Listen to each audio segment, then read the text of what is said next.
Ready. So hi, everyone. Welcome to our last session of Lightroom for our folks, and hope you enjoy this evening because you're going to be doing all the work. I'm going to start off right away because a couple of you have asked, how do I export all this great stuff that I shot and is on my PC in time for the Cobb competition?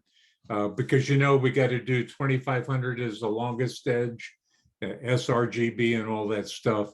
Well, guess what? Lightroom can do it for us just fine. And we'll show you how to do that this evening. So we're going to be covering that as well. We're going to talk a little bit about shooting stills and some tips and tricks that you may want to look at. Then we're going to slip right into when you're looking at a photo, how you can best hit home what you want to hit home. I mean, how many guys have a wife who will go out and find bugs in the garden and bring them in for you to shoot on the kitchen counter? Not me. Oh. So we're going to go on and just talk about some hydrangeas that are changing red, but it's more along the lines of trusting your camera and understanding if you expose for highlights, chances are you're just fine. So we'll be talking about that.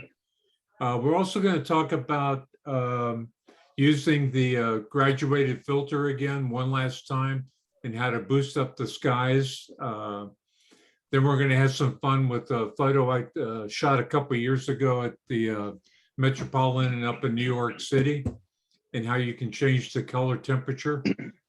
And then there are two sets of photos taken from this weekend that like you guys to pick which one's the best one and the reason why. So it's that set and this set and just kind of do one.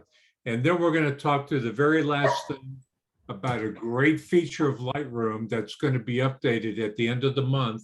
That's going to take one of Photoshop's best things for selecting parts of an image, and it's coming on over into Lightroom. So I hope you guys are ready to kind of see what that's all about.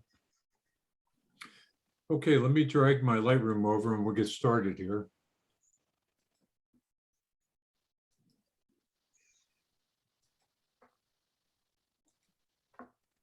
Okay, coming over. I believe you guys can see it now. Yeah. Okay. Let me get this one out of here.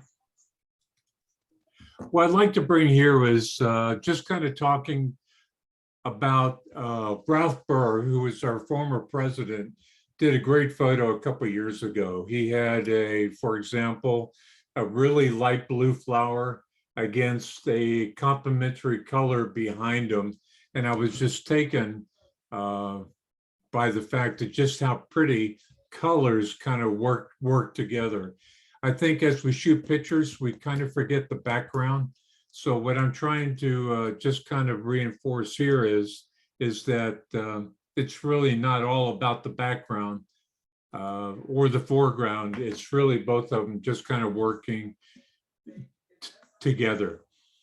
In this photo, I did have a leaf here, right where it just went straight up. And with Lightroom, I tried to go in and knock it out with the spot removal tool that we've been doing for the last 3 sessions, and it didn't quite work. So I just said the heck with it. I jumped into Photoshop and knocked it out in about 10 seconds with the tool I'm going to cover at the very end. So that's coming on into Lightroom. But I just wanted to, while we're here, kind of look at this, is just kind of look at, the foreground now obviously is where we're drawing the viewer's eye to. But if you notice how the background is kind of out of focus, what I should do is just drag this down just a little bit. So I took off that kind of black edge up at the top there. And it just how the background being out of focus, it's all about the color in the background. So your eye is drawn right to that one. That is really what I wanted to bring out to you right here. I recommend when you shoot in the sunlight also to Also, if you shoot in a cloudy or a shady, or I think some of you saw that I had a modifier Saturday, just holding it between the sun and the little flowers that we had there at the gazebo.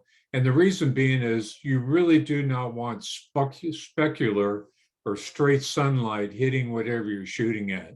It just puts an awful sheen on whatever you're shooting, and it's so hard to kind of make it go right because it's literally blowing out all the colors on it.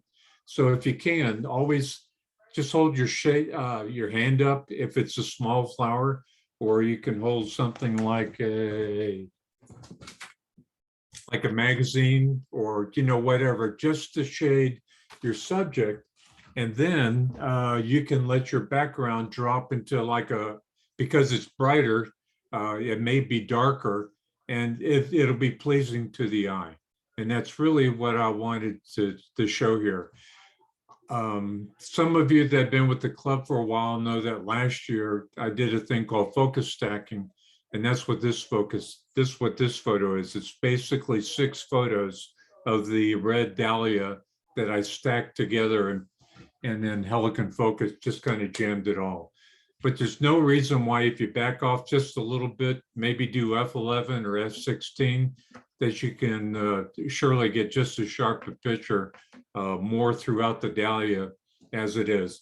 But the key point, whenever you're seeking sharpness, you want them to focus, you want the sharpest point to be at the point that you want your viewer to kind of look at.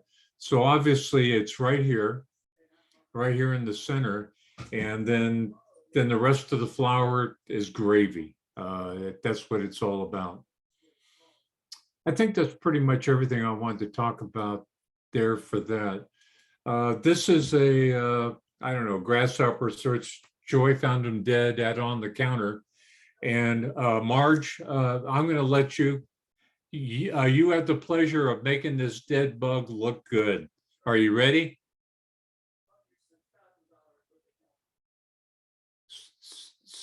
So did Marge pass out? Or have I lost all you guys? I think she passed out. She's still on mute. Okay. Rita, how are you?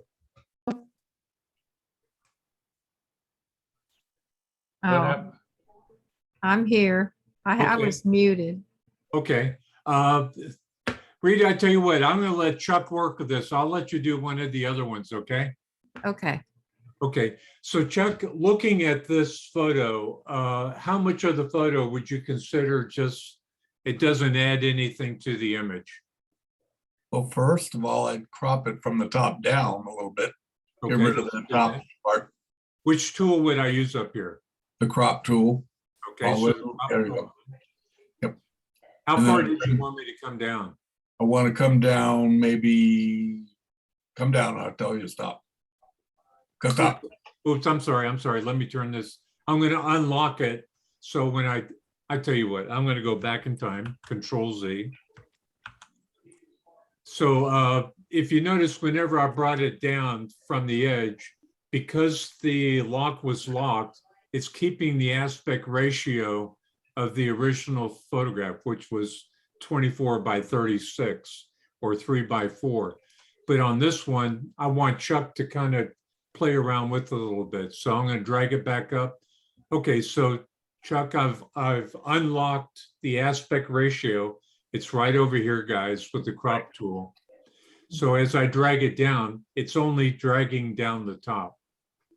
Right. That's good. Okay, so right there. And I had this point way over here. So do you want me to leave it like that or drag that in some? Bring it in about halfway from to where you, there you go. That's How's good. that? That's Okay. So I just double click on it and it'll crop it down. So the crop tool's over.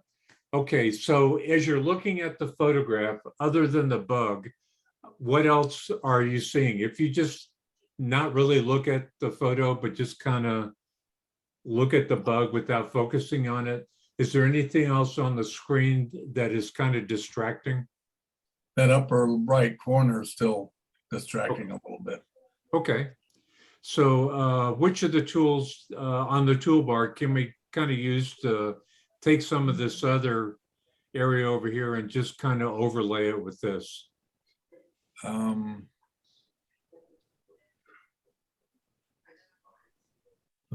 Then the spot removal. Yeah. Spot removal. Yeah, that's cool.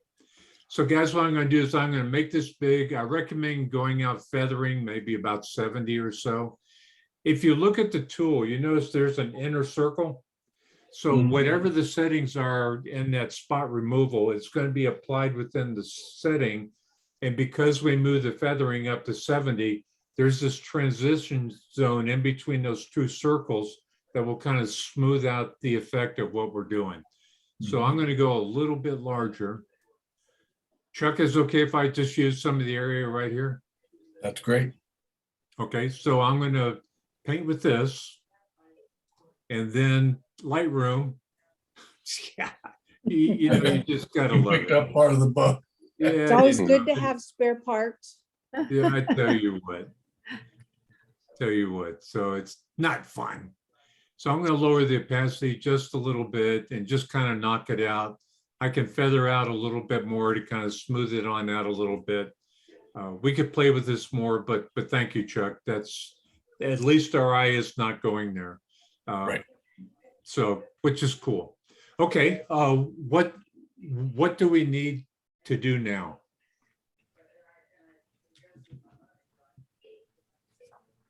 I would lighten the bug just a little bit around the main body of it. Okay, and what tool would I use of our tools up here, would I use? I apologize, I forgot. It's okay, it's the brush, man. It's Yeah, the all brush. about the brush. Right, So I could click on the brush. What kind of, let me shake the paint out of it. I'm gonna Right. click on new and then double click effect. That resets all the sliders back to 0. And you tell me how you want me to do this. exposure is okay. I would just bring out highlights a little bit, go Okay, to the right just a little bit. There you go. And also the shadows. okay, so I'll boost it out there. So again, I can adjust this size however I want, and you just want me to kind of paste over. Oh, I got the overlay on. Let me turn that off. So you just want me to paste over the bug There and you go. bring it up. That pop brought up. it out already. That looks better. Okay. So I left off, I let up on the mouse. So if I apply it again, will it still keep the same level or does it apply it again? It applies it again. Yep, so it's cumulative. Right. I would boost the exposure just a little bit, There you go. Okay. just a little bit, maybe the Mhm. highlights and shadows a little bit more. And as you see it, I'm gonna click, I'd be done for right now, so we can kind of zoom in. So I think you're right, Chuck.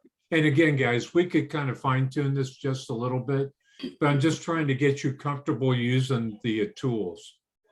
So I would probably come out here a little bit and kind of bring out this, which is what you were saying, Chuck. Right. And then kind of, I would kind of minimize this and maybe go out on the antenna just a little bit. Not too much though. But I want to show you one thing. This is very cool. Is Marge back yet? Because I want to scare her. Go for it. Okay, here we go. Scare easy. Are you Scare ready? easy. Yeah. There's the bug. Okay, so I'm going to click new again. And Chuck, this is something you wouldn't have seen unless you hadn't zoomed in. But if you look at all the facets of the eye, Yeah. because I click new, I'm going to raise the Wow. exposure up just a little bit, more of a shadow like you were recommending in highlights. And isn't it amazing how you can just kind of see them pop open right there? Yeah. Mhm. So when you think of a bug, I think they call them compound eyes from my old biology class.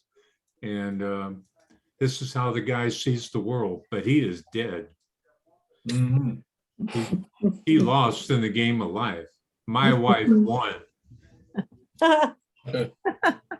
So here's what I'm going to do. I'm going to click on new and check. I'm going to build on what you did. I'm going to click on new. I'm going to shake the paint out by double clicking effect. And this time I'm going to use about 25 texture and about 25 clarity. And guess what I'm going to do? Now, if you guys, I'm going to go slowly so maybe you can see the effect. You guys seeing how it's just sharpening those bristles right there? Yes. Wow. Always take the time, guys, to kind of go over what you consider important and just kind of sharpen it on down a little bit. So I'm going to hold down the space bar, so I got the hand. And with that, with the image kind of magnified, I'm going to go up here and just kind of do the same up here so you guys can kind of see it a little bit. I could keep going. I probably will just a little bit, but I think bing, bada, boom, we'd be about done. I'm going to click on fit over here on the left side so that the entire image is back in the screen, and kind of awesome, huh? Do you have Now- a before? I can, because we know that is it Y, I think? Yeah, Y does before and after. I'm sorry, I got the tool still on. Let me turn the tool off. So you go off now. Hello. So this is kind of like before and after. I know you really want me to do it back at, this is the tool I hate to use. Thank you, Marge. There's just something about the before and after. It drives me crazy. So I'm going to hit that this is the before. So we got the dark spot up here. Mhm. We got the bug we really can't see. I don't believe we'd cropped down yet. And there's the final image as we kind of did it. The other way you can do it is go back into history on your left panel over there, scroll all the way down to the bottom. And these are all the changes we were doing. And here's what the original image looked like. And here is the final image. Obviously, if you notice, there's kind of a glow right here around the appendages. What tool would we have used in our mask to go ahead and take that away? Did you guys remember? The feathering? Almost. It was called the mask overlay. It's very much like feathering, but it's a visible feathering. Do you remember that? I call it the red fog. So in other words, if I click on this tool and I were to paint right here, I would say, gosh, what did I just do? But if I go down and click on that, see the red fog right there? It's showing when you finish with the brush, this is the area that the brush is going to take effect in. So if I continue on, it's going to show me everything that's being affected. And then you say, oh my God, I got some on the tentacles. I don't want it. So I'm going to make the brush a little bit smaller. I'm going to leave it large so you guys can see it. What key do I hold down that I'm taking away from the masking? Starts with the letter A. It's a key on the lower left side. Alt. You got it. That's right. So if you notice when I click on Alt and Paint, see how it's taking away from the mask? So that way, when I apply the effect to the brush, I'm doing a very hard exposure and I'm going to uncheck it. Or I did it the other way. I made it very light. Do you see how I painted over his tentacles so that masking saved it from being overly exposed there, or overly exposed? You guys cool with it? Yes. Thanks, Chuck. And there it is, the bug in all its glory. Okay, Michael, are you ready? I am ready. Okay, so here's a picture I took out. We got a red hydrangea in our yard. It was sunset, and I noticed this beautiful light coming through. So I said, you know what? I shot it with the light, but I couldn't really get an effect. So I took my flash and I put that modifier. Remember that kind of screen? It looks like a shower curtain You can mount on your flash on the front and it really softens the light a lot. So I took this picture, but when I took it, I was exposing for the highlights because I wanted to keep it kind of soft and organic and moody. So here is the original image. Here is the final image. So I want you to have fun. Just to kind of, what I'm looking at is bringing out the red leaves and the white flowers that have died back on the hydrangeas. So what would you do in this situation? I would use the adjustment brush, Okay, okay, and just shake off the paint. will do. Paint is shaken, not stirred. Okay. So I would add a little exposure, You got it? highlights, Okay. okay, and then just paint over the reds. Okay, so I'm holding down the control key and pressing the plus sign. And then I'm using my hand by holding down the space card, kind of dragging up here. So Michael, what would you like me to do here? And we'll just go So- around. So we're gonna brighten up the whites. So just paint over the white parts. Okay. Now, Michael, I'm going to make a mistake here. You're guiding me nicely like Chuck did. And I'm kind of getting the most of the bang for the buck here, even the dead stuff. But I'm going to make a mistake and I'm going to drag my cursor all the way over here. And I realized, oh my God, it's way over there. So how can I see where my mask is being applied right now?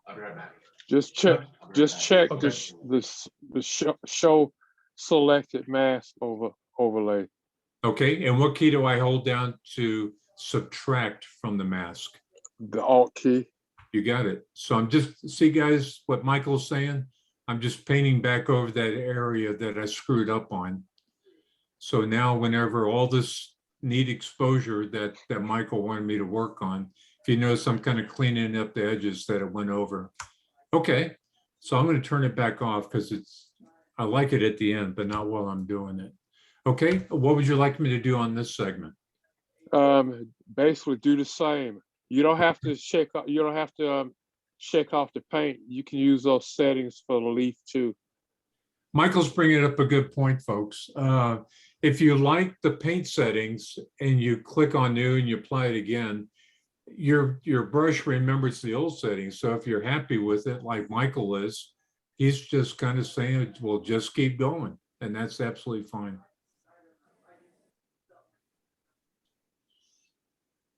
Okay. Michael, I'm going to kind of do a little bit of stronger right here on the center, Dad. I like the idea of it falling off on the side. Okay, should I just keep on going here? Yes, sir. Okay. Marge, you seeing how this is working? Yeah. So this is one of the examples. If you notice, CJ was on the call earlier and realized, Hylos, is this going to happen when I get to be old? Not that you are either, but are you going to kind of mix up your weeks? CJ was on the call thinking it was next week. So I already do. okay, so I'm following Michael's guidance. I'm kind of going around, just kind of making everything go. And oh, here's a little segment. If you guys time what Michael and I are doing, we've only literally been on this about 2 minutes. So this is not a process that's going to take a lot of your time once you get the hang of it. Let me get this leaf here, Michael, and then Okay. heighten this as well.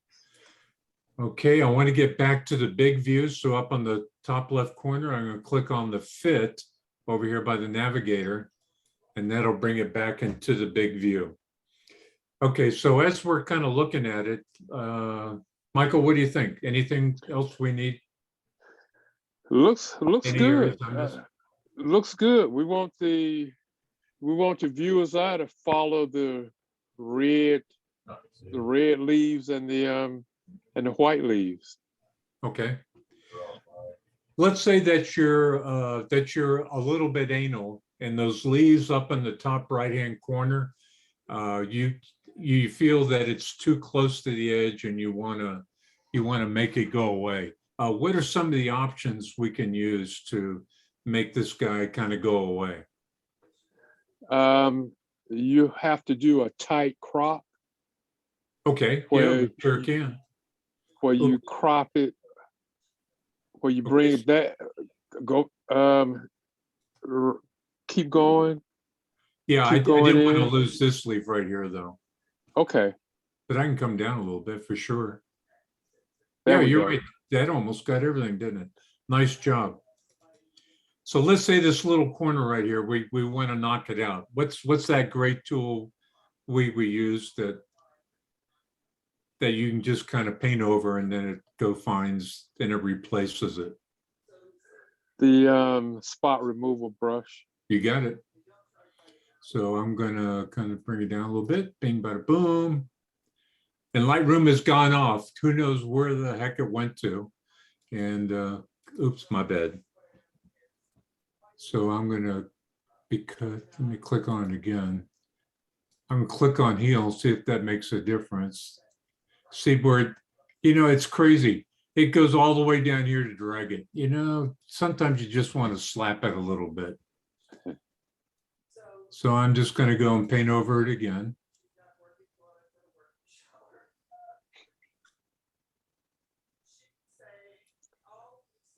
Whenever you paint over a spot, you've noticed I had to go outside of the area from the first one, because if you click in the area right here that it's working, it thinks you're talking to that and you want to do something with it. So on this one, I'm going to drag it over to where it's almost pure black. And it should be enough to kind of knock it out. So if I click I'd be done button, what do you think, Michael? Looking good. Now, Judy Gormley does something to all of her photos that I noticed that I like. It starts with the letter V, and it may be too extreme here because there's a lot of black already around the edges. What's another effect we can apply to this to kind of bring the viewer's eye more towards the center? Vignette. Okay. So Michael, tell me, I'm going to go extreme here. Obviously, that's too much. Well, maybe not. I don't But- know, it looks kind of nice. Yeah, I kind of like that too. I made a mistake and I like it. Okay, Michael, we're done, buddy. Great No, job. I am serious. I like this better than the one I did. Really, it looks Mhm. very nice. Mhm. Mhm. Michael, A+. Thank you, Thank sir. you. Let's see, we've got Chuck. Marvin, are you up? Are you ready?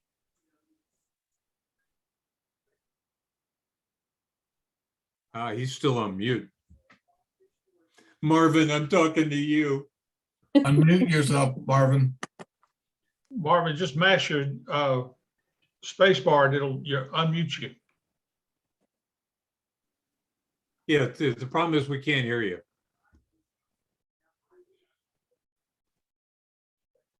He's still muted.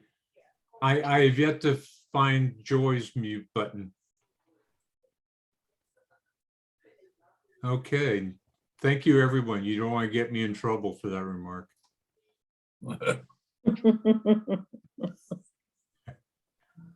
Okay.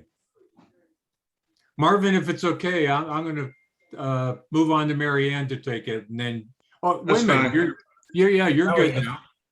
Okay, so here's a picture we took down at the Colley family reunion about 3 weeks ago, maybe 4 now. Down there, I saw this nice reflecting pond, and I just kind of looked at it. I said, this has possibility. So the key thing is here, I exposed for the highlights. Obviously, there was a wide dynamic range. Everything else went to hell. And so I'm going to click on basic. What's the one magic button on here that if you click on it, it kind of does what it thinks is probably a good fix for you. Do you remember us talking about it last week? Yes, and I love that button, auto. Okay, so Marvin, I'm going to click on the auto button and see automatically how it just kind of brings the range in a little bit, and it pushed out the shadows and brought the shadows up. So Yes. it's looking pretty good. What else would you do to this photo before you passed it on and send that out email to your buddies? I would probably crop the bottom where the grass is. Okay. Oops, I'm sorry. Let me uncheck it, unlock it. Okay, so I'm just doing the bottom. I'm going to leave just a little bit, so there's a little bit of a frame. Yeah. Okay. What else would you like to A happen? little more centering. Okay, to do that, I'm gonna have to crop, I think, this way, which is not a problem. So you mean centering it like that? Centering the water in the picture. So it's like going at an angle like it naturally is. It's going at an angle toward the trees in the back. I would So- incorporate that. So should I go this way or bring it in? Let's just do left frame first. How far did you want me to bring this one in? Right about there. Okay, how about the top? Do you want me to leave it on the top or bring it down? Bring it down some.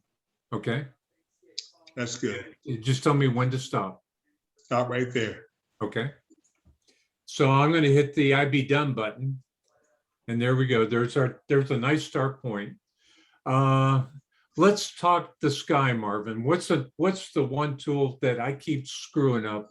And I call it a radio filter, but it's really the G tool over here that we can use just to pick the sky. The G tube. Yeah, it hasn't graduated.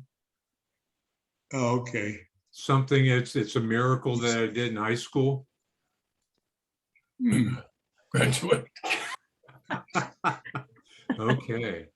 Okay, so I'm gonna go and select only the sky. If you notice, the color went crazy because if you look at my paintbrush, I didn't shake it out. So let's shake it out. Okay, so it's set to 0. It still seems brighter, doesn't it? Yeah, we can fix it.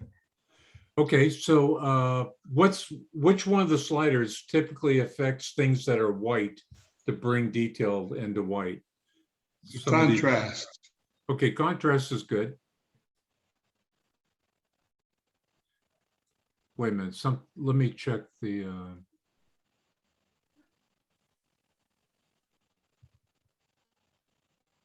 this guy is fighting me and I don't know why.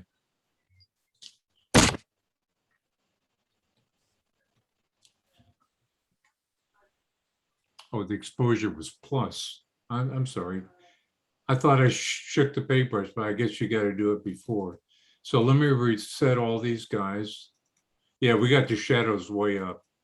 Okay, so it's reset and blacks, everything's 0 and vibrance as well. So the exposure, do you wanted me and this graduated? Oh, you were saying contrast, weren't you? Contrast. Okay, so I'm bringing the contrast down right about there. Any other slider that I should bring down?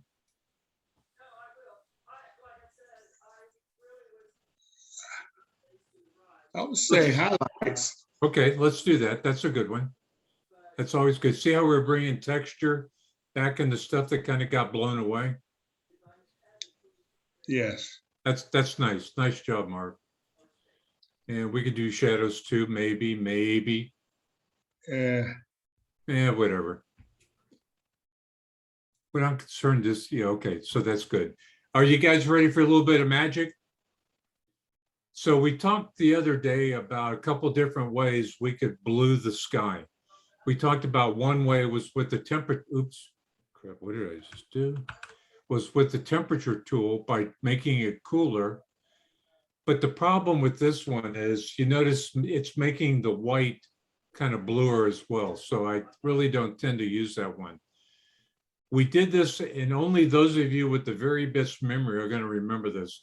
Which of the panels down here did I use to saturate the blue colors? Do you remember?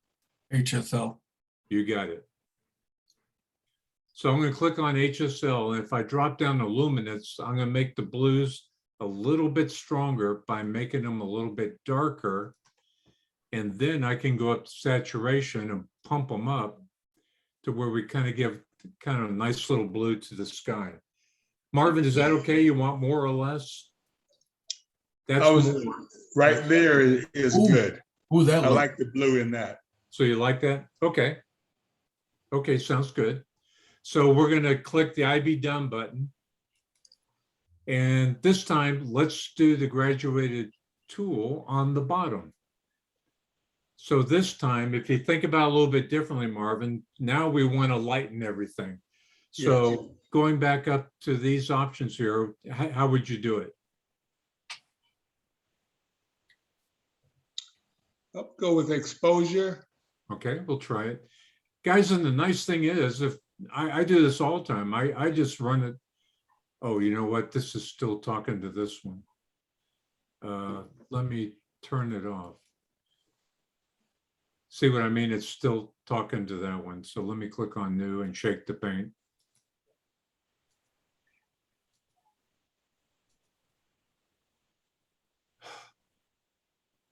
I'm gonna delete that one. I guess I made it too big. I don't know. Okay, so now we got down way down here at the bottom. And for those of you going crazy, I'm not drinking and driving. Okay, so exposure, you said that's a good one to. Guys, I don't know why this is kicking it.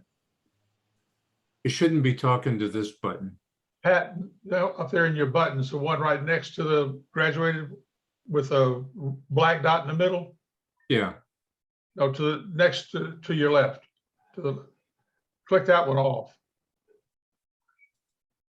Is there something else on? There, this? it went away now. Yeah, the problem is when I click it, it comes back. See, it's right there, and that's fine, but I don't want to talk to it. Well, you know what?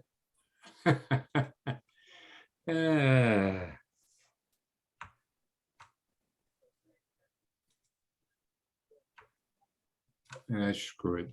Okay, Marv, why don't we just use the brush? And how about if I brush in this lake? I've got the mask on so you can see it. And maybe the grass so we can kind of lighten that up a little bit too. And how should I go with the exposure on this guy? Oh, how should I do the adjustment here? Did you always still stick with the exposure? Yes. Okay. Mhm. Okay, see how it's just rising up, guys? One thing about this, have fun with the shadows and everything else as well. Please don't think that, you'll be surprised at how shadows just add something really, really nice to it. Okay, so if you notice, we got the bottom, but we have some blue down there too, don't we? And we got that area selected with the mask. So Marvin, HSL, how should we fix that? Make it a little bit, see, I don't know why this didn't reset the sliders, but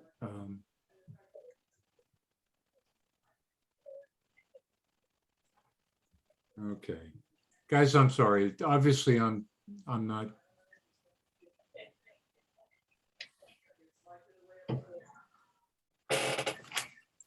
I'm doing something where the old slider is still sticking in place, so my bad. So I'm going to take the shadows up a little bit, Marvin. I'm just going to kind of go over the grass here just to lighten it up. And lighten it up over here just a little. Make the trees a little bit nicer. But Marv, I noticed there's like a little sheet of paper or something way over here on the left side. Let me get over there. Yeah, we're coming, we're coming. right over here on the side. How can I knock that out? What tool would I use? You can use feather tool, How about the spot? spot, yeah. So with that one, I'm gonna make it smaller so it only gets the bag. And guys, it doesn't have to be in, you can actually kind of like draw around it. And bing, bada, boom, that one was actually pretty good. Let me raise the opacity. So that little shadow kind of goes away. Patrick, once again, when you use the spot tool there, where are you picking up your replacement colors from? It's right here. Right there. Yeah, Okay. this is opposite of what you would do in Photoshop. In Photoshop, you would tell it in advance where you want it to draw from, the texture and the color. For some reason in Lightroom with the spot removal tool, you paint over the area that you want to have changed. In this case, that plastic bag. And then Lightroom kind of guesses for the best place to do it. It's crazy, but it picked it right this time, so that's not bad. Okay, so Marvin, how do I end this? What button do I click now to turn off the spot removal? Done. You got it. So I'm going to click the fit tool and let's take a look at it. So Marge, is that quite a difference from when we started here? Indeed. So I just want you guys to appreciate if you underexpose an image for any reason, as long as you retain the highlights, and even if the clouds go totally white in certain parts, it's not the end of the world. But you can always save an image a little bit. Just let you know, this went crazy with the haloing down here a little bit, but I think it's because I had both the graduated filters somehow in effect, and it kind of screwed it up a little bit, but you know, that's life. But if you just kind of look around, I mean, it's got very nice detail. The blue worked out very well, Marvin. You did a good job on that. And it's just got kind of a nice thing. Here's one thing that you may want to pay attention to whenever you use the tool. It's a thing called defringing. It's a little option on the bar there, where it's more aggressive in going beyond the blue and into the other colors. Because you notice there's a real slight yellow, I guess, glow around these leaves that you could have knocked out or brought down a little bit more with the defringing tool.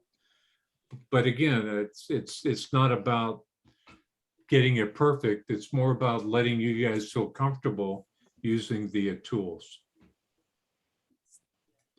So Rita, we have a situation here, and I think it may be best. Unfortunately, with 3, it's kind of a little bit weird. So what I'm going to do is, I can't put it in the compare mode side by side, but I'm going to ask you to look at a photo I shot Saturday. And this is not so much about adjusting it so much as it is, which one do you think is more effective? And then I'm going to ask you what your thought process was. So there's 3 photos. I'm going to go through them slowly at first. So here's the first one. This is pretty much not a full screen, but it's enough. So here's the second shot. And here's the third shot. Now, you probably figured out by now that there's no right answer. So can you tell me why you would pick this one and what you would change about it to make it perhaps a little bit more poppy?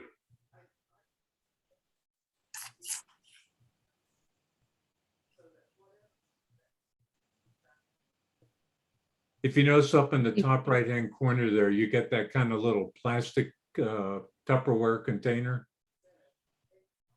Yeah, the top right hand. Yeah, corner. we all know that in Lightroom, but more and more better in Photoshop, you can go in and knock that out to where it's got that nice black asphalt all the way around it.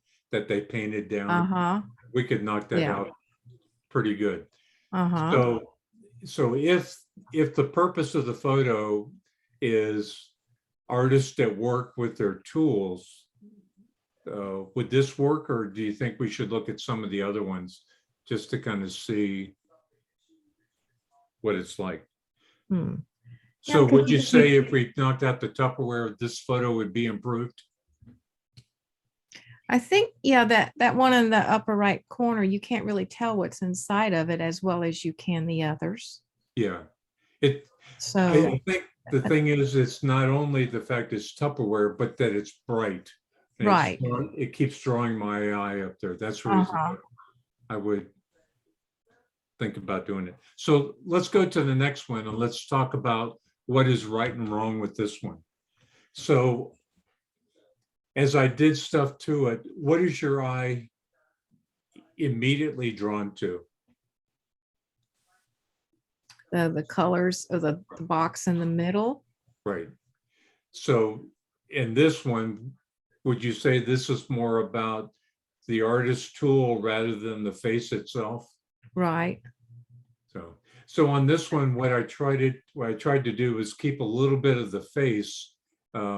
This is what they call occasionally B-roll, meaning it's not the primary shot, but it could Uh-huh. be another shot that just kind of basically supports the bigger one. So Uh-huh. if you had this one first with that Tupperware gone, and then went down to this one, you could you had your image of the big one and you see the littler one here. Is Mhm. there any value at all to keeping this one? I mean, Mm. I think the answer is yes or no. I mean, there is no right answer. Right. I mean, it's what you wanted, what the person taking the photograph wanted it to be. If you wanted to see those colors and tools. Yeah. Mm-hmm. So you're right. And that's what I'm hoping y'all are doing when you're looking at your photos, is try and figure out what is important within the photo. What do you want the viewer to see? Rita said Right. that she doesn't want to see the Tupperware. We could knock that out in PowerPoint. So if I'm covering it with my hand, it looks 100% better. Rita, as far as the actual sketch up there, what do you think we could lighten just a little bit in the face to kind of draw the viewer to kind of explore the face just a little bit more? Uh-huh. Yeah, What, the lower part of her cheek. okay, so The we right could side. lighten it up just a little bit. Okay. Uh-huh. What is one thing you always want to make sure whenever you shoot a portrait that that just kind of pops, because it's kind of like you're looking. The eyes. The shadows. Yep. I- Yeah, the eyes. You Okay, I always got want it. the eyes. You always want the eyes to kind of look at it. Uh-huh. If you go back to our group photo I shot, it was properly exposed. But Yes. some people like me have bigger foreheads that go over the eye more than other people. So it casts a shadow down in my face. So for each of the photos, I took the brush and I lightened the exposure about 0.5 of a stop. And I just put it over each face to include Marge's. And I popped it 1 or 2 times just to make the face stand out just a little bit more than everything else in the photograph, because you want the viewer to be immediately drawn to the face. And then on Yes. some of the photos, like Michael's and let's see, who is the other guy? Jeff, yours were okay. You were almost in full sun. But someone else, I went through and I took my brush, made it smaller. And then I went and I enlarged my image, and I went and I just kind of gently brushed their eyes, just a couple of strokes, just to kind of bring it out a bit. So if I can, let me show you that. So I'm going to take the brush. I'm going to zoom in on the photo by holding the Control and plus key, holding down the space bar to drag up. And then I'm going to shake the paint out just to make sure there's no hidden surprises. The exposure just a little bit, about half a stop. And I would do the shadows and the whites as well. And then I'm just going to kind of go a brush or two right over the eye. I'm going to lower this one so it doesn't get on the eyelid as much. And then teeth are always a good one too. A little bit easier on the teeth. And I want you to see the difference here. Mhm. Uh-huh. Come on, before and after. Well- See Oh, yeah. just that difference right there?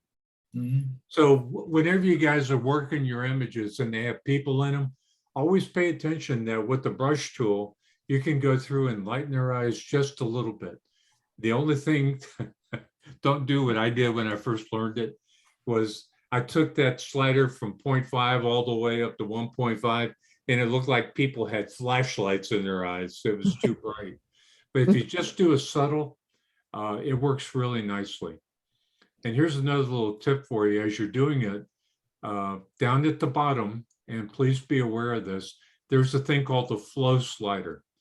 What the flow slider does is it shuts off the flow when it's down near 0, and it turns it on full force when it's up near 100. I kind of keep it right about 60 or so. So it's kind of a nice little, just kind of a nice little lighten. And that's my story, and I'm sticking to it. All right. Rita, thank you. Sure. Mary Ann, have we, no, you've escaped us all this time, haven't you? Okay, you're up, young lady. So we got this image. So just kind of looking at it from a compositional standpoint, what do you think we should be doing here? Well, if the intention was to see the artist at work, I would crop the bottom half, Okay, which are the tools you want me to use? the crop tool, You the got first it? one. And then gonna- unlock it I'm going to unlock, very jamming girl. and then bring it up, Tell me when to stop. right there, right, no, Okay. down further, Okay, just a teeny bit more, right there is good. is that good? We can always change it later on. Okay. Yes. Anything else? That, for right now, it's good with the cropping. But I would Okay. take out the street lines that are up on the left-hand corner, up the top. Okay, I'm going to add a twist to what you're saying. How about if we rotate the image so the top edge is parallel with the top edge of the photo? There are just times you guys want to do this. So Mary Ann, it's just tell me when to stop. Right when it's on the black line there, the shadow or the paint, or that's good. Wow. So if I wanted to drag this down a little bit, Right, bing, bada, boom, we're there, man. Sorry. yeah. I So like I'm that. gonna That hit the looks I'd be good. done button for cropping. Okay, so what else would you like me to do here? Probably lighten up maybe the under his hat where it's all shadow, Okay, but it, since it's so bright, I'm gonna that go, would be, I'm gonna do 0.6. Is That this would okay with you to kind of jack it up to about there? And again, we can always go down, right? We can change it. Because we do Lightroom. So I'm gonna make the head a little bit brighter. I think what you're talking about was the face though, wasn't it? yes, yes. Okay, how about if I do the Mhm. overlying shadows first? Just the big ones. And I'm going to hit the new button, which means I can change it without affecting everything else. I'm going to raise this beyond 1 point because this is going to take a little bit of not really much of the face there. I just see her sunglasses and Right. her cheeks, so I'm sorry, there's not much there to make happy. That's enough to see. Yeah. But at least the viewer can now see the fact she has sunglasses. Mhm. Okay, Yes. Did mama take you out? okay. What else would you like me to do? I guess it's personal preference if you wanted, It is. make sure that, well, it's understandable that that's a shadow under the photo. Oh, yeah, I agree. I'd let it go to black. Yeah, I think I like it like that. Okay. Can I show you one thing? And this goes back to the very first session. Remember, we were doing the railroad tracks for that photo that Joy had? Where Yes, the tracks were kind of going around? yes. The virtual copy. Almost. Remember with the tool, I'm going to raise this. So I'm going to click new. And I'm going to shake the paint out. I'm going to lower the exposure and the highlights. And what I want to do is, if you notice, there's an edge on the photograph. My Yes. eye keeps going down there. I don't want to kill it, but I do want to make it just a little less noticeable. So remember the first session, we said if you click once, go to the other edge, and what key do we hold down that will draw a straight line?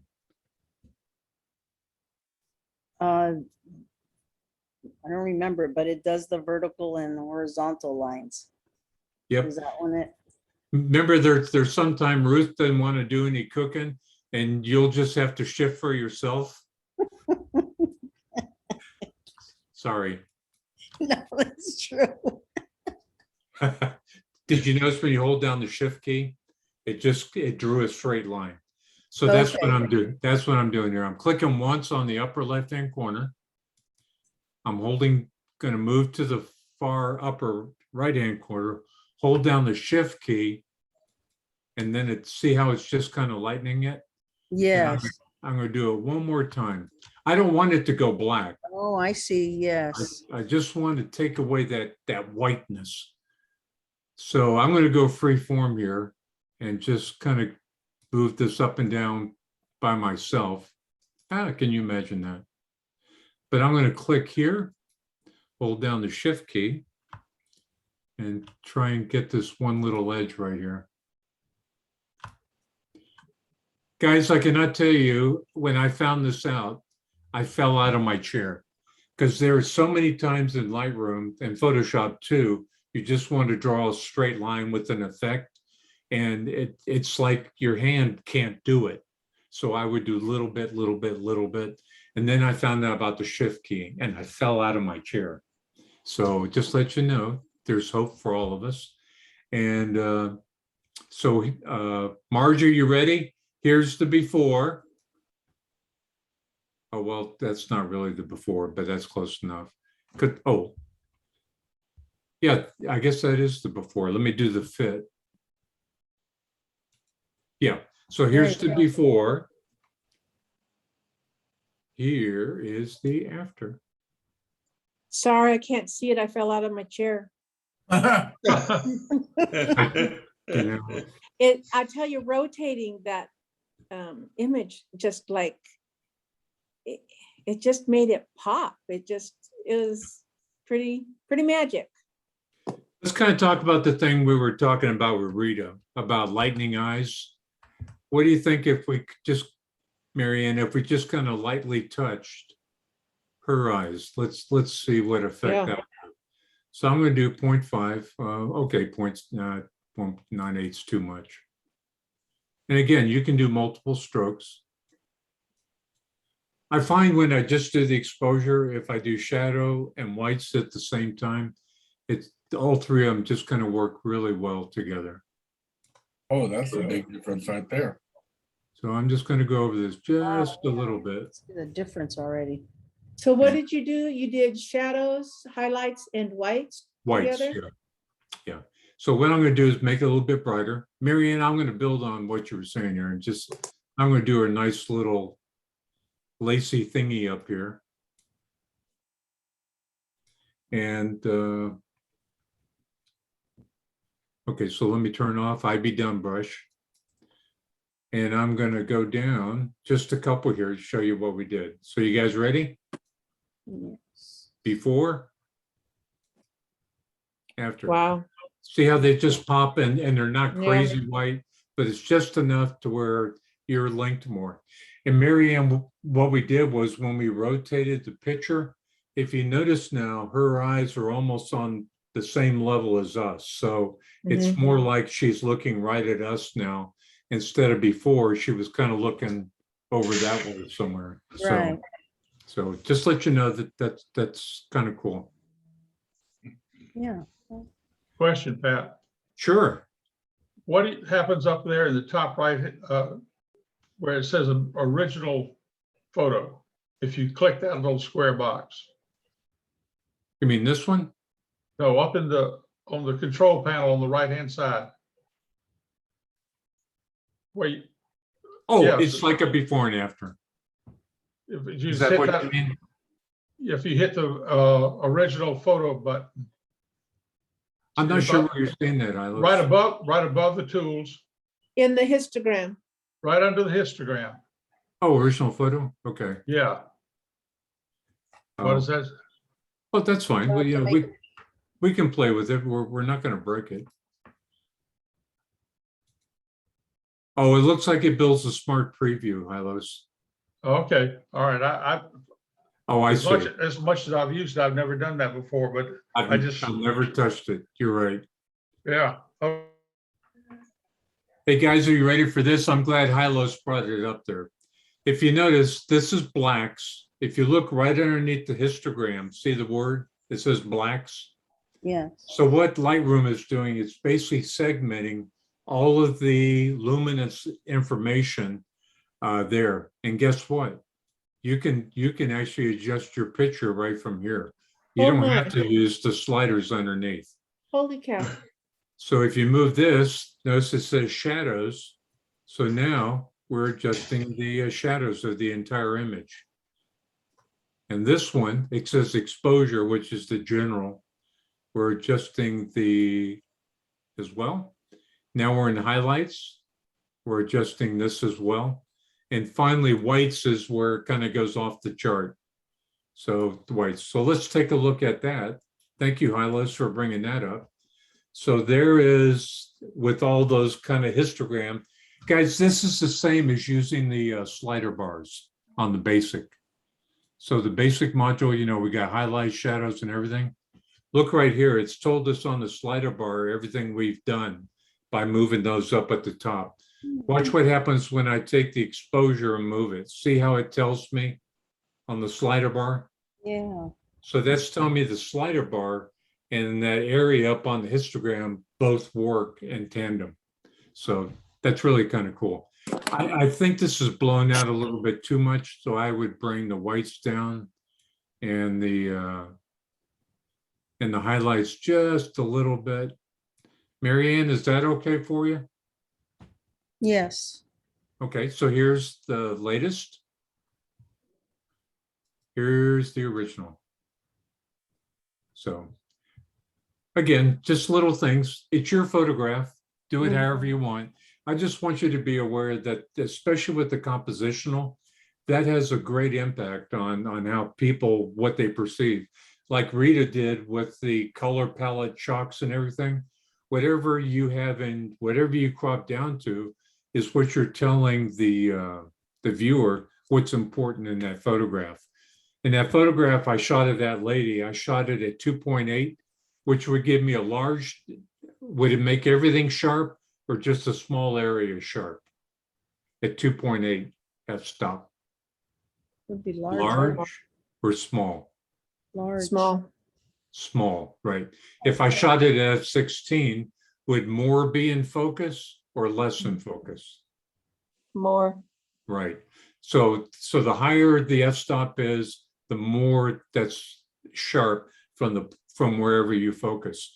So at this one that Rita was talking about, I think this one I shot at f11, to be honest with you.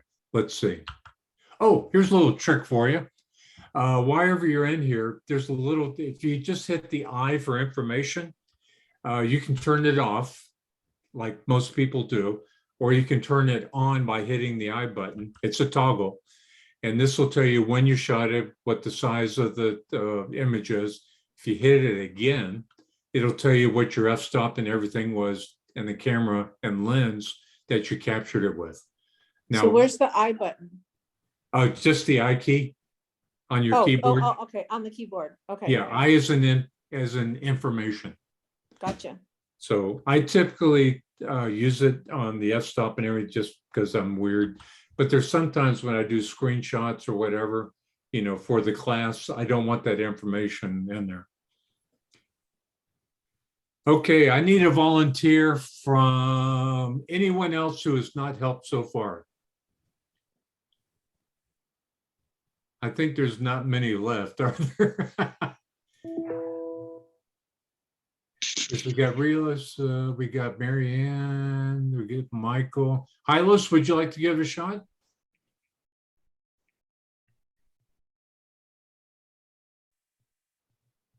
I think he's away from the computer for a minute. Oh, okay. No, Oh, Well, I'm sorry, I was on mute when I was telling you that, but Michael Barham is back on. He's muted right now, but he's ready to work. Michael, would you like to do it?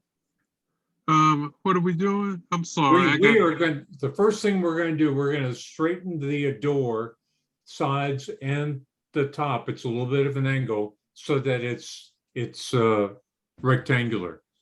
Do you remember what tool on here? And Yes, I'm not prop talking, tool. yeah, but I'm prop not talking tool. this one. What's the other one? Because we want to straighten this as well as this. It's down a little bit further. Let me kind of get down there for you. Let me turn this off. Remember, there was a cartoon show we used to watch where they take all these outer world gadgets and they would change into cars and everything. And then they would fight evil. Remember? They were Transform. Transformers. Dun, dun, dun, dun. Okay, so now that that drama is done, which of the options up here, Michael, do you remember that we used to put down guidelines so that it would automatically adjust everything? Got it. You got it. Where would you like me to put them? Let's see. So we are doing The door. yeah, the door. So you want me to just put it on the outer edge of the door? Yes. So there's one. How about the Okay. other side? And then the other side, And then where should we put the final one or two? It doesn't matter. the top of the top. You got it. Remember in session one, guys, Joy had that green door with the brick Yeah. around it, and we kind of straightened it just a little bit. Bing, bada, boom. Michael, you're the man. So I'm going to click the I be done button.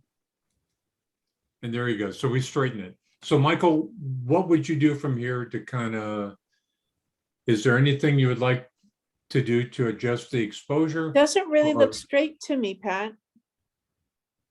If you look at the vertical edge, You mean the it's, right one? yeah, We'd have to go through and turn it off and we could do it again. We can do that. okay. But the problem is, this is so dark, it's really hard to see. See, if you look at the little box it's showing me, I can barely see the edge of it. Oh, yeah, In I don't fact, see it at all. I'm kind of guessing where it is. Gotcha, okay. So if I I could just wanted see to it, make sure it just wasn't my eyes. no, Marge, this is one of the few times it's not about you. Good to know.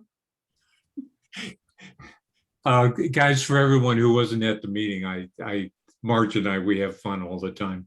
And she was shooting the dancers over in the main Marietta dance area there. And she was so proud that she shot with the telephoto this one dancer who was almost on the ground, but she was dancing. And Marge said, "I got it." And I turned around and I told the 2 or 3 people over there, let's hear it from Marge. For Marge, she finally got a sharp photo. So, we have fun. Yeah, Marge is still off, but it's not this. It's me. I can't see it. Okay, solution maybe. Go on the edges of the door where you've got a contrast between the dark and the light. I see you.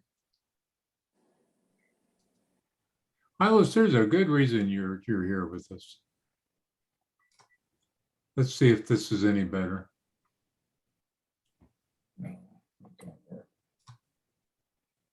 Oh, I see what you're saying. We're using the inner.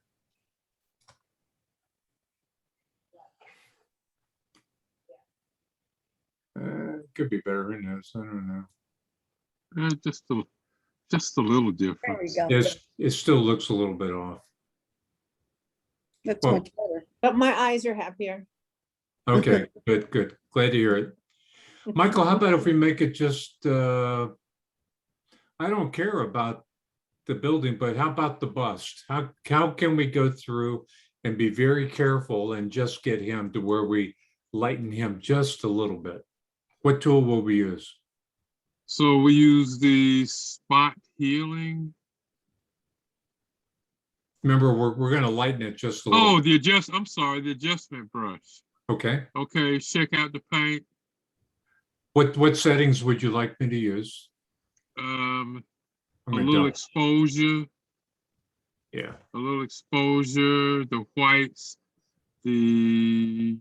okay, just like that, okay. And again, we can always Okay. change it, right? correct. Okay, so, Michael, we're just doing a fantastic job here, but I'm not really sure what I'm doing. How can I find out what we're doing? Just click on the show selected mask overlay. There you go. You guys see how we can see it right away? So the red fog is showing us where we need to click. Because everything we're doing this is what's affected in the photo. I don't see any overlay. Oops, there's a little part I missed right there. Oh, looky, I did miss some stuff. So what key do I hold down to take this away? The Alt key. You got it.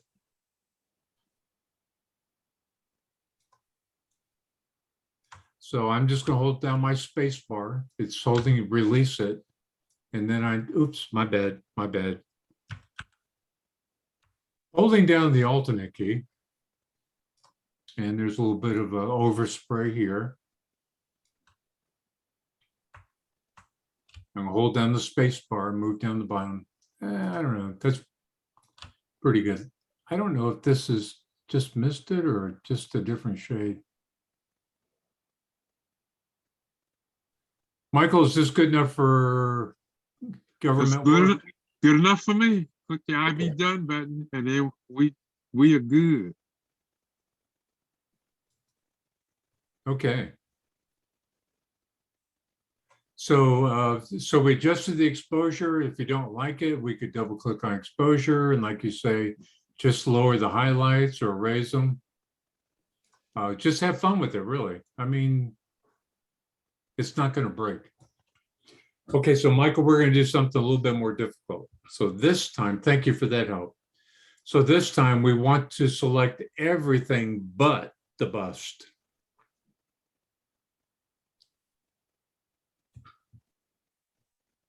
What's the best way to attack that? You need to go to Photoshop. Well, yeah, and we could, and you're absolutely right, but I'm saving that for the next one, Marge. You are Ms. Segue into the next one. That Therefore, would help. you did. So Michael, how So- about if we just do this, the brush and just paint everything except for the guy? So you do, is there a way you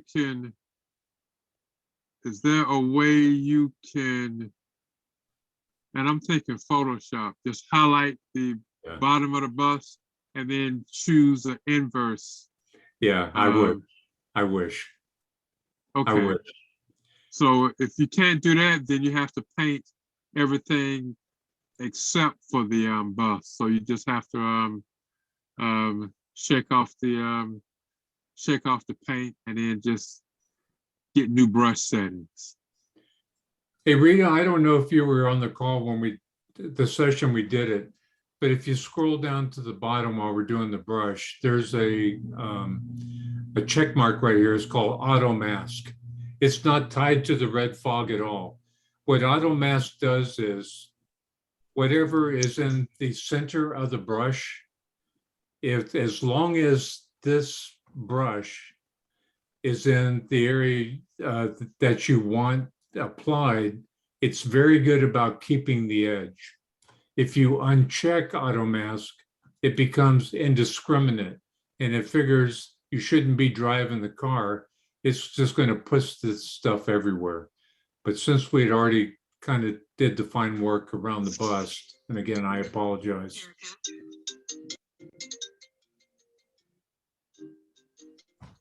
Okay, guys, so here's why I wanted to go with this. This segment is called Changing the Color. So everything is still picked. The brush is still active. You guys see that. So Michael, let's go up to the top.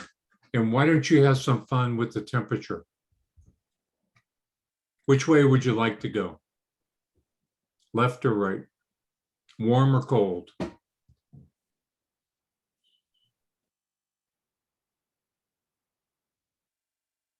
Oh, it looks like he's muted. Chuck, how about you? Would you like to see this warmer or cooler with the temperature? Make it warmer. Okay, so I'm gonna go do warmer. No, make Okay. it cooler. Make it cooler. I like it the other way. Go. There you go. Yeah. And you know that the nice thing about this is you can play with it. You can have as much fun as you want in playing with the temperature. And there again, if you want to kick it a little bit more, remember, we can go to the HSL and we can just kick the heck out of the blue and make it a little bit bluer. So, 100 different ways to skin this cat. Because it's still in the paintbrush, can we still paint blue? Can we add to the effect? And the answer is yes. So just let you know, you can still add to it as well. So here's the final one. I did it a couple of years ago. I had fun with it with Joy, and that's how it kind of looked. Mm. So Marge, you're the one who made the mistake and talked about upcoming changes to Lightroom and doing the inverse. Michael, you had mentioned it too, of course. What I'm going to show you, we're going to go into Lightroom to do it. When I did this photo, I really wanted this to kind of be in the background, to kind of be a nice color, but it just looks like a lost red tomato. It doesn't add anything at all to the picture. But what I'm getting ready to show you that we're going to do in Photoshop at the end of this month, Photoshop will add this function to Lightroom. So Rita, all these times you've been trying to draw and doing a mask and everything, it's going to get 50% better. It's going to be great. So you guys ready? Ready. Okay, so here we go. So Judy, what key do I hit to jump into Photoshop from Lightroom? Right click, Okay, we can do it. and then there you go, edit in, and then right there, it'll go edit in Photoshop. You're jamming, girl. So now it's offering me a little box that says to want to edit with my Lightroom adjustments. I never change this. I don't, it's like, yeah, whatever. So Lightroom's opening on my other screen. I'll drag it over when it finishes.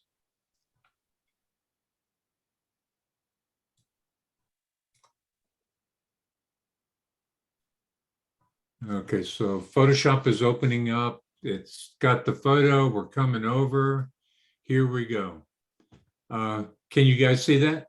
Mhm. Mhm. Okay. I'm going to turn off the crop tool.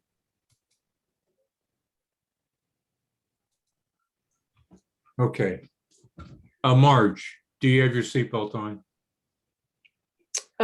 Affirmative. Okay. Guys, you're going to be able to do this in about 3 weeks or 2 weeks within Lightroom. You're going to click on something similar to an option called Object Selection Tool. And what you do is you just make a box around the option. Photoshop looked at it and said, Pat, I think you wanted this, man. Is that right? And I say, not a bad job. Thank you. Is that cool?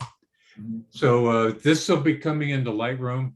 Hylos likes the neat thing of swapping out skies.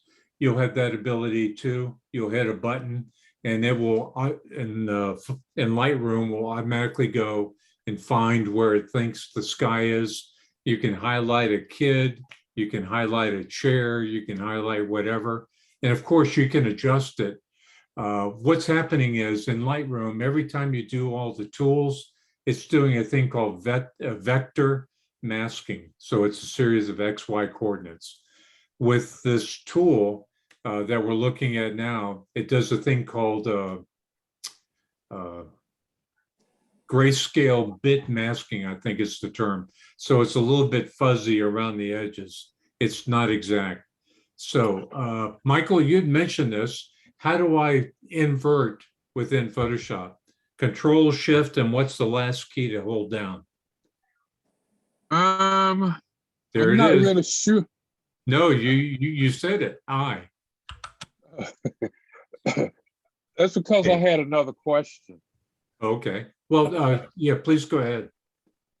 Do you see at the top, at the very top, where the Martian ants aren't going down into the flowers, just at the very top? Mm-hmm. When they add this tool in Photoshop, will you be able to manually adjust that? Yes. Okay. In other words, you're talking about this area, the green in between? That is correct.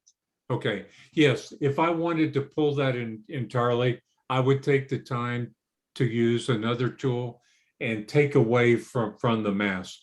And you can do that, done that many a time as you have. But right now, all I want to do is take out that fuzzy red tomato. That's what I want to knock out. Okay. So if you notice, I've got everything picked except for the flower. That means anything else I can play around with. So I'm going to hit S for the stamp tool.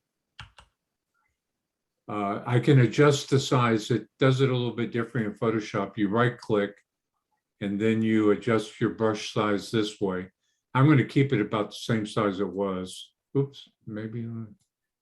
Okay, make it bigger, Pat. And I'm just going to go. You can also use the bracket keys on your keyboard. You sure The can. left and right bracket keys. So if you notice, I clicked right here and I'm telling Photoshop, I want you to look at everything in that circle, and wherever I click again, I want you to kind of paint from that. So if you notice right now, I just clicked with alternate right here. I'll do it again. It changes in a circle. I click, and then it starts giving a little bit of a preview. Can you guys see that the bottom half of the red is already kind of fuzzed up a bit? Mhm. So what Photoshop is saying, Pat, if you click with your left mouse button, I am going to start painting with it. So I'm going to go back down the area, hold down, I'll click again. And I'm just going to, I'm sorry, I'm catching the edge as I'm painting. My bad. I'm sorry. Let me do this again. So I'll hold down the Alt key. I'm just going to kind of go straight up. You guys see what's happening? I'm catching part of the flowers. I'm doing it that I really shouldn't be doing. But now I got this area that I can use.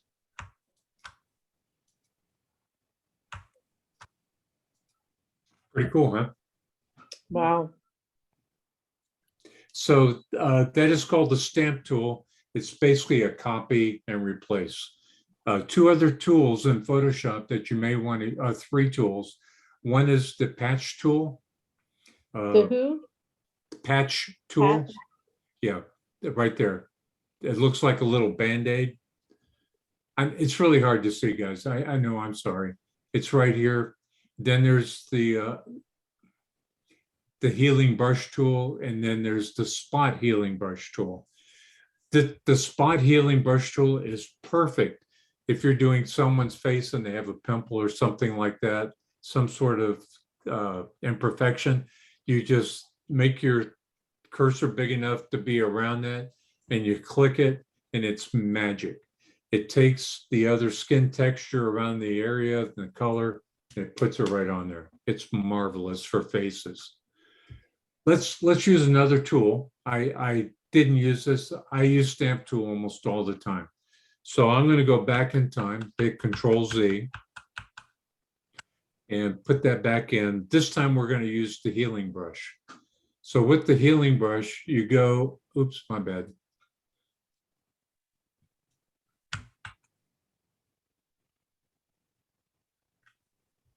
Okay, I can't use it with this tool because it's already got the selection. So let's use this tool. So we're going to make it a little bit bigger. If you haven't figured it out by now, there's 100 different ways in Photoshop of doing the same thing, but each thing is just a little bit different. And Michael, is it safe to say you kind of play around with them as you do it? So if you notice right now, see how it's making a defined circle? I would go in and adjust the hardness to where it's down to 0. So it's like you turning the feathering up. I don't know why it seems like Lightroom and Photoshop use the sliders completely different, but this is another way of doing it.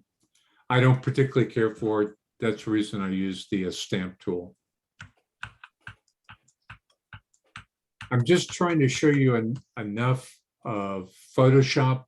If you notice, I save it to the very end at each of the sessions so that you just kind of see there's possibilities. When Lightroom can't do something, you just jump up into Photoshop and do it. Now, what I've done for you is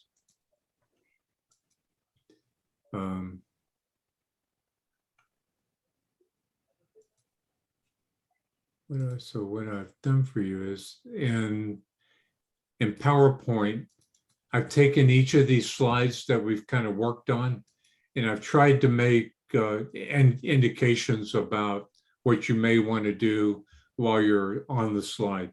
So I'm hoping this will kind of help refresh your memory as you kind of read through it about how we did all the different things. And Marvin, thank you for your help on this one.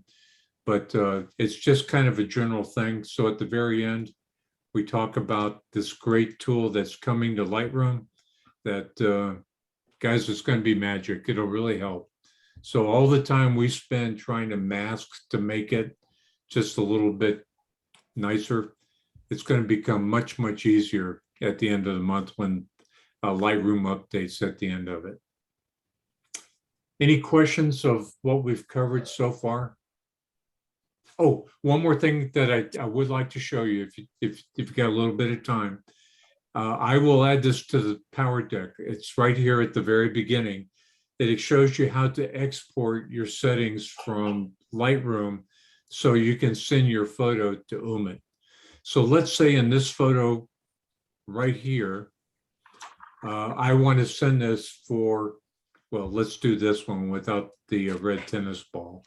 I want to send this to Umit. I want to send this to Umit. So Judy, how do I, if I don't know what I'm doing, what do I do on the photograph like you did, edit in Photoshop? You put your settings that never change them like I did. Okay. So we right click on an image Yeah, and there's an option here called export. export. So And then you get, within, oh, go ahead. Marge, so Marge, did you still have your seatbelt on? Yes, sir, I do. Okay, so you click on export. Judy, if you remember, why don't you walk us through it if you'd Okay. like? You should look at my other one and see, okay, I've got it on my other computer. So let me see here. Specific folder, yeah. But then that you had to go down to file settings Mhm. and have, oh gosh, See, what I did is when you showed me how to do it, I did it on mine and then I never changed it. So Okay, I and wouldn't that's fine. screw it up. That's fine. Okay, well, let's just talk from the top here.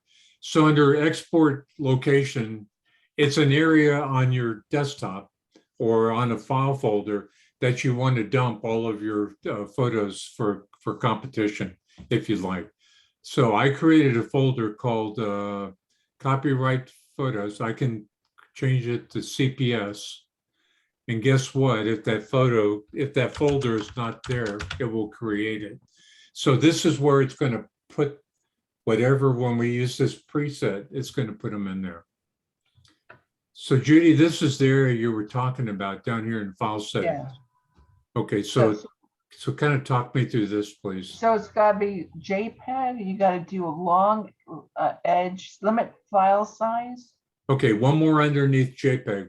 Remember the color space? Okay, hold on a second. Where's my thing? Oh, yes, it's sRGB. Right. You've So got here's what, sRGB. Mhm. so here's what Umit beat you over the head if it's not right. Yeah, So Rita, remember when you tried to turn that photo in of the church Yes. and Umit was beating you over the head? I'm sorry, I wish I'd known. I would have helped you. But what Umit was saying, it has to be a JPEG. It has to Right. be sRGB. And here's, sRGB. yeah, Yes. and that's the color space.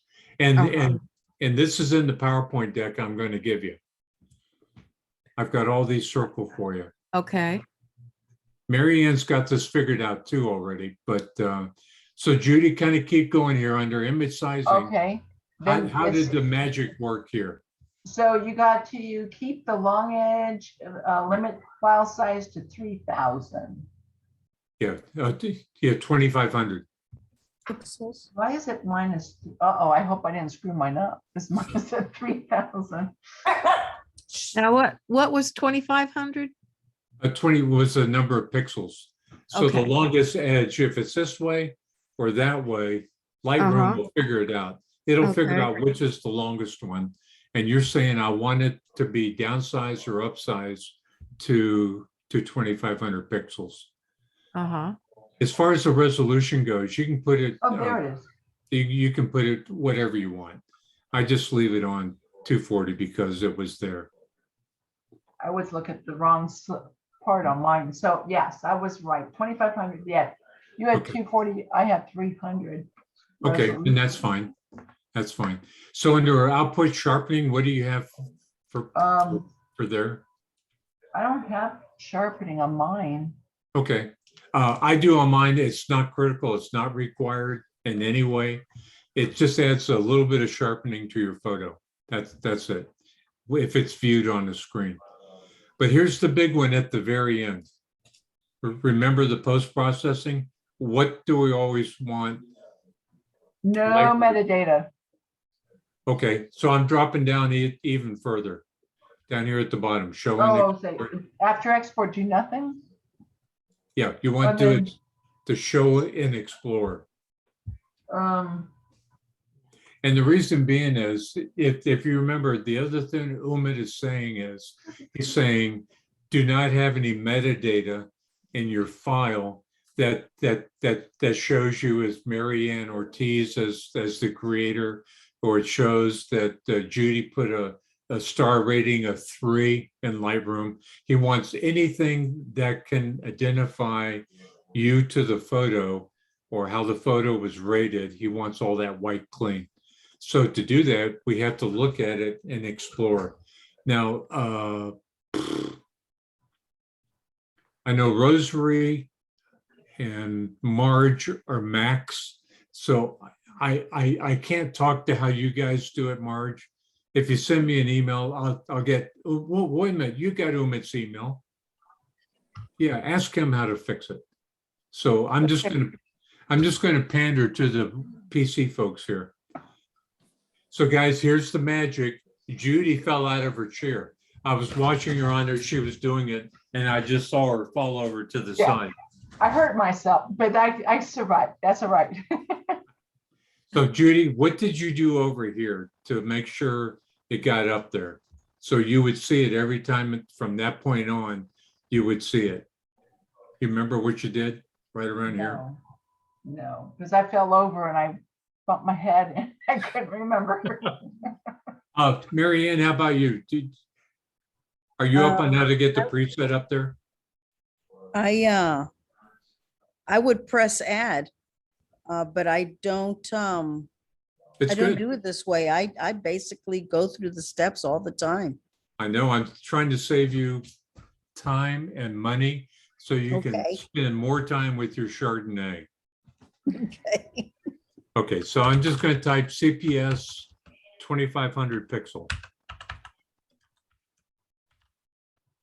sRGB. And we also do JPEG. It's good enough. And then you just click So create. that's naming the preset. You got it. And that's the magic. And what is the quote preset? A preset is like an action. It's something that if you click it or to activate it, it does everything. Or formula. Yeah, the formula. Yeah, that's exactly it. In this world, they call it a script, but it's the same thing. Right. So I'm going to click create, look in the upper right-hand corner, upper left-hand corner. If you notice, you see how it was just added? There, it's in blue. You cool? Okay. So I'm going to hit export. Guess what happened? Dun, dun, dun, dun, dun, dun. It just exported my photograph. Dun, dun, dun, dun, dun, dun. But where? wait, it's right there. But wait, there's more. There's more. Marge, I want you to fall out of your chair. We got this great photo that Mary Ann worked on. We got it down to there. We want to export it. How do I export it? When in Right doubt, click, right click. There you go. go to export. I want you to look here. Here's the magic. Are you ready? Da, da, da, da, da, da, da. Oh, how Right there. about that? So what it's done, and you ladies use all the words. You're right. It's a formula. It's an action. It's a script. Call it whatever you want. I call it magic. So I Okay. click on it. Bing, bada boom. Lightroom's doing all the work. There it is. See it? So there's the first one I did. There's the second one. Mary Ann, are you ready for some more magic? Sure. But where, let's- can I ask a question? Sure, of course. Where did you export it to? Remember at the very first top, we were doing it and I exported, well, here, we can do it again. I'll show you. Remember when we did an export at the very top here? Yeah, We said, put it in a subfolder and I called it CPS copy. You can call it Marge's CPS competition. Call it so whatever. you're you just putting it on your own computer, you're not sending it to Umit. Right, because you have to go through and clean out the metadata, and then you put it in an email and send it on to Umit. Okay, so it doesn't go Oh. from here Yeah. directly to Umit, you have to manually email it. Yeah. Yeah. Okay. Okay. Pat, what, Pat, Yeah, Pat, what about the height and the width of the picture? that's the beauty of it. That's the When you- beauty of it. When you went down here, you just said what the long edge was. Right here. 2,500. Yeah, 100. it, Oh, Lightroom figures out the other edge. All oh, it okay. cares about is that the That's- longest edge is 2,500. That's what I was having trouble with when I was submitting my church picture. You know what, Rita, I'm so disappointed. I really like that picture of your church. Yes, thank you. Pat, I got a question. Sure. When you go back to that one, you just dealt with the form. Okay. Why wouldn't you tell it to, go down to metadata? Why don't you tell it to remove personal information and all that right there? Because it doesn't do a good job. You still Oh. have to go through and manually check it. Mm. I've checked, if you look at the options kind of suck. It says Oh, yeah. only remove the copyright. All accept the camera raw info. And I thought that was the magic one. But when I did it and I went into the metadata, Umit sent me an email back saying, no, your rating stars are still on there. So I just said, I am not worrying about it. I'll just clean it out all at one time. Okay. That's, Hylos, please believe me, I wish we could check it and we would be over with it. Well, I mean, I've been checking those three of them all the time I've sent it through. And only this last time was the only time it's been a problem. But he said he thought it was a Lightroom problem because a lot of people were having the same problem I was having. Okay, It kept So my Hylos, name in it. you're saying that you checked these two? Yes. Okay, I tell you what, let's do it. I'm going to uncheck them so everyone can see, the copyright information. So, okay. But Marianne, here's the magic. And this is all stuff. So I got this photo. I'm going to turn it in for still life. I'm going to take this grasshopper. I'm going to turn it in for still life.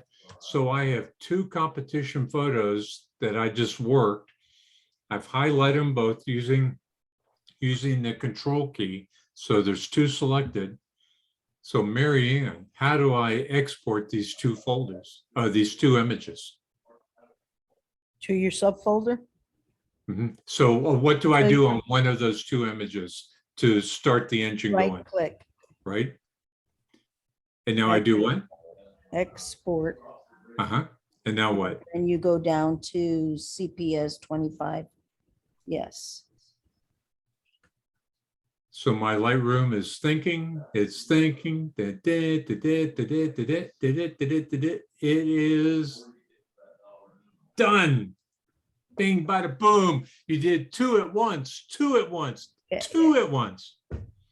Okay.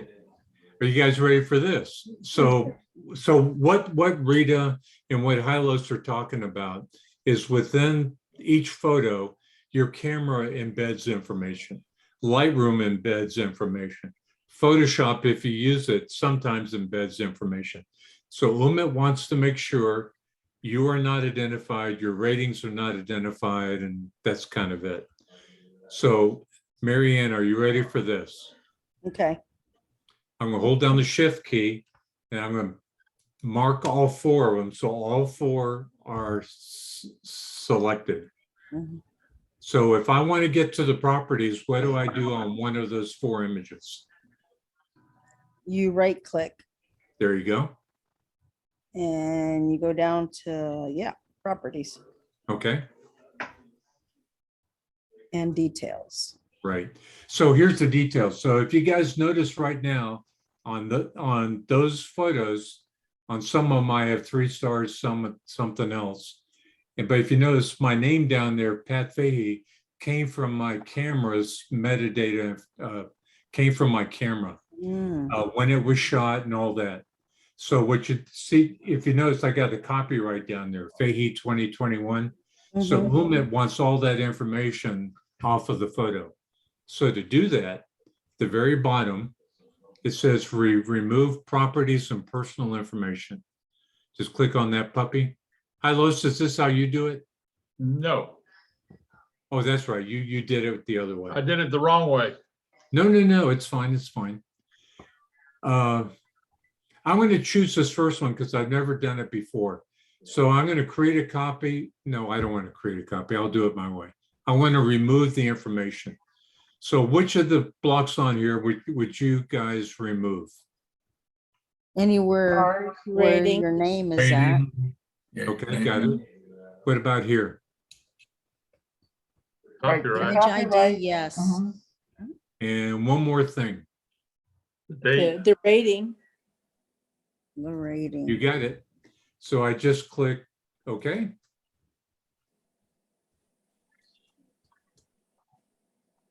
For some reason, it hung up on one of them. I don't know what happened. But this is, the worst case is you do it on each of them. So I'm going to right click on this and let's see if it worked. I'm going to go to details and bing, but boom, it's all gone. It's all gone. Now, I really should have also removed any tags, just to let you know. I was in such a hurry, I kind of forgot. Okay. So just let you know. Now, if you can appreciate, so what Umit does, he takes all of our digital photos. Marianne, he sits down and looks at your competition sheet. He makes sure that the file name agrees the competition with the file name on the photograph here. And then he goes, looks at the metadata on his Mac and makes sure all this information is stripped out. And then he'll put it into 3 categories. He'll put it into novice, he'll put it into standard color, and then he also has another folder for standard monochrome.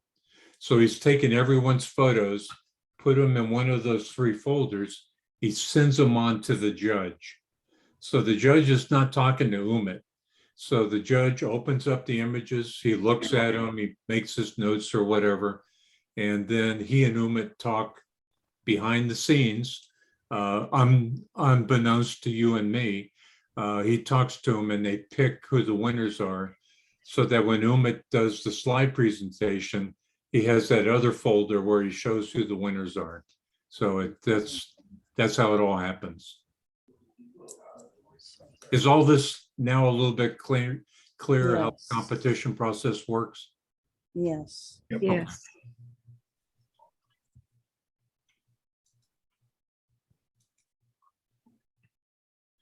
Michael, thank you on this photo. I truly like, I like it a lot better. Thank you.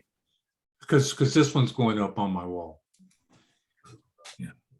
Okay, so I got the presets here, and what I will do, ladies and gentlemen, I'll add another screen to show you what to do when Windows Explorer pops open, how you go through and do the properties. And then you have seen the full image. Are there any other questions? No.